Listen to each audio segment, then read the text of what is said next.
నమస్తే అండి, నేను రజాక్. హిందువుల కృషి ఫలించింది. కమెడియన్ ఆలీని ఏకరేవు పెట్టడంతో ఆయన బయటకు వచ్చి ఇప్పుడు క్షమాపణలు కోరారు. సో ఆయన క్షమాపణలో ఏం చెప్తా ఉన్నాడు, ఆ తర్వాత కథ ఏందనేది నేను మాట్లాడతాను. హలో అండి, అందరికీ నమస్కారం. నమస్కారం. ఘర్షోపయాలు అది దేవుడు చేసిన మనుషుల సినిమాలో నేను చేసింది ఆ బిట్.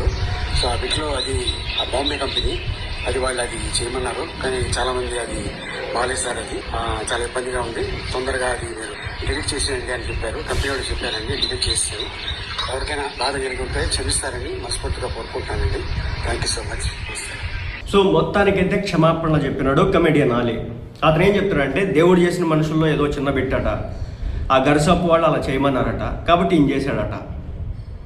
అరే చేసేటప్పుడు కూడా అర్థం కాదా ఏంది మనకి?